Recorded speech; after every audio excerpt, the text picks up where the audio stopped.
අද ආයුබෝවන් කියලා අපි දන්න දේ YouTube channel එකට ඕගොල්ලෝ හැමදේම සාදරයෙන් පිළිගන්නවා. අද මේ වීඩියෝ එකෙන් කතා කරන්න යන්නේ ඕගොල්ලන්ගේ නිවසේ වතුර මෝටරේ වෝටර් සීල් ගියාම අපි කොහොමද ගෙදරදීම රිපෙයාර් කරගන්නේ කියලා. ඉතින් අපි වීඩියෝ එකට ගිහිල්ලාම බලමු කොහොමද මේ වගේ රිපෙයාර් එකක් අපි පහසුවෙන් මුලින්ම මතක් කරන්න ඕනේ කොහොමද හරියටම දැනගන්නේ වතුර මෝටරේ වෝටර් සීල් එකේ තමයි ඩැමේජ් එක තියෙන්නේ කියලා අපි නිගමනය කරන විදිහ.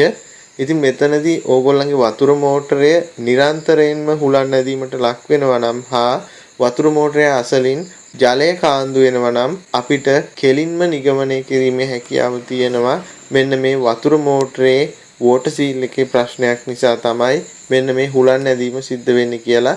ඉතින් මෙතනදී ඕගොල්ලන්ට බය නැතුව මෝටර එක ගලවගෙන ගෙදරදීම උපකරණ කිහිපයක් භාවිතා කරලා මෙන්න මේ වෝටර් සීල් ප්‍රශ්නය මේ වීඩියෝ එකේ කතා කරන විදිහට විසඳ ගැනීමේ හැකියාව තියෙනවා. අද අපි කතා කරන වතුර මෝටරේ හෝස් පවර් භාගයක සිංගර් කියන බ්‍රෑන්ඩ් නේම් එකත් එක්ක ආපු වතුර මෝටරයක්. සාමාන්‍යයෙන් බොහෝ වතුර මෝටර වල ඇන හතරක් ඕගොල්ලන්ට දකින්න ලැබෙවි. මෙන්න මේ වතුර මෝටරේ නම් නට් ඇන්ඩ් බෝල්ට් යොදාගෙන තමයි මේකේ පුලියට සම්බන්ධ වෙලා තියෙන්නේ. නමුත් බොහෝ වතුර මෝටර වල ඕගොල්ලන්ට දකින්න ලැබෙවි ඇණයක් විතරයි තියෙන්නේ. ඒ කියන්නේ නට් ඇන්ඩ් බෝල්ට් දෙකම නෙමෙයි බෝල්ට් එකක් විතරයි දකින්න ලැබෙන්නේ. ඉතින් නිතර ජලයත් එක්ක ගැටුණු වතුර මෝටරයක් නම් බොහෝ වෙලාවට මෙන්න මේ ඇන දිරීමට ලක් වෙනවා. ඉතින් ගලවන්න යද්දි බොහෝ වෙලාවට කැඩලා යන්න ඉඩ තියෙනවා. මෙහෙම වුණොත් ඕගොල්ලන්ට සිද්ධ වෙනවා මෙන්න මේ කැඩුණු ඇන කොටසට තවත් කම්බියක් වැනි දෙයක් සම්බන්ධ කරලා මෙන්න මේ කොටස ඉවත් කරගන්න. ඉතින් එහෙම වුණොත් නැවත සවි කිරීමේදී ඕගොල්ලෝ මේ සඳහා යකඩ ඇන වෙනුවට නිකල් ඇන පාවිච්චි කරන්න මතක තියාගන්න. එහෙම වුණොත් ඕගොල්ලන්ට නැවත කවදා හරි දවසක වතුර මෝටරේ ගලවන දවසක කිසිම ප්‍රශ්නයක් නැතුව ගලවා ගැනීමේ හැකියාව ලැබෙවි.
මෙතනදී වෝටර් සීල් එක ඕගොල්ලෝ තෝරගද්දී අනිවාර්යයෙන්ම වෝටර් සීල් එකේ රබර් සීල් එකේ නම්බර් එකක් තියෙනවා. අන්න ඒ නම්බර් එකට ගැලපෙන හරි වෝටර් සීල් එක ඕගොල්ලෝ තෝරගන්න ඕනේ. සමහර අවස්ථාවලදී අපිට පිටින් එකම සමාන ප්‍රමාණය වගේ පෙනුනට හරියටම ෆිට් නැති වෝටර් සීල් එකක් ඕගොල්ලෝ යොදාගත්තොත් ඕගොල්ලෝ කරන දේ සාර්ථක වෙන එකක් නැහැ.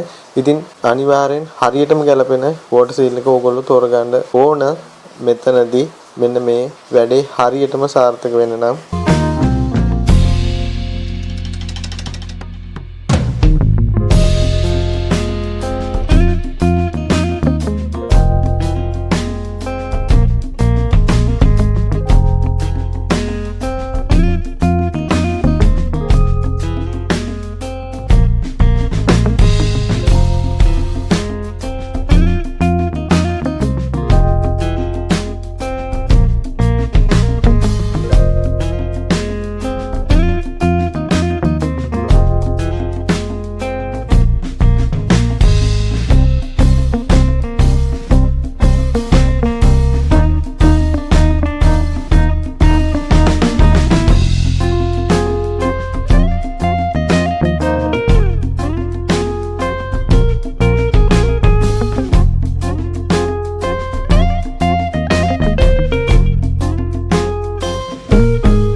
අවසානයේදී අපි මෙන්න මේ විදිහට ඇන ටික දාගන්නවා. ඉතින් මෙතනදී අනිවාර්යෙන් මතක් කරන්න ඕන දෙයක් තමයි ඇන හිර කරන්න යද්දී ඕගොල්ලන්ගේ ඇඟේ තියෙන උපරිම වීරිය දාලා මෙන්න මේ ඇන හිර කරන්න යන්න එපා. මොකද මෙන්න මේ කොටස් නිර්මාණය කරලා තියෙන්නේ චීනක් චට්ටි වැනි ලෝහයකින්. ඉතින් ගොඩක් හිර වුණොත් එහෙම සමහර විට ඇනතව් හරහා පිපිරීමට වගේ ලක් වෙන්න ඉඩ තියෙනවා. ඉතින් සමහර විට ඕගොල්ලන්ට හිතෙන්න පුළුවන් මෙන්න මේක හරියටම සීල් වෙලා නැහැ කියලා. නමුත් වතුර ලීක් වෙන්නේ නැහැ. මොකද රබර් සීල් එකක්, රබර් වොෂර් එකක් මේ හරහා යොදලා තියෙනවා. ඉතින් ඒ නිසා මුළු ඇඟේ වීරිය දාලා ඇන ටික තද කරන්න යන්න නම් එපා. එහෙම වුණොත් ඕගොල්ලන්ට මේ කරන දේ පැත්තකින් තියලා ඇති වෙන හානියට පිළියම් කරන්න සිද්ධ වෙවි. ඒ නිසා යම් ප්‍රමාණයකට විතරක් මෙන්න මේ ඇනතව් හිර කරගන්න වග බලා ගන්න ඕනේ අනිවාර්යයෙන්ම.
මම හිතනවා මේ වීඩියෝ එකනොත් ඔයගොල්ලන්ගේ දැනුමට පුංචි වදයක් එකතු වෙන්න ඇති කියලා. ඒ වගේම අපේ channel එක subscribe කරන ගමන් පල්ලෙහා තියෙන bell icon එක click කරලා තියාගත්තොත් අලුත් වීඩියෝ එකක් දාපු ගමන් ඕගොල්ලෝ ගාවටම ගෙන ගැනීම හැකියාවක් තියෙනවා.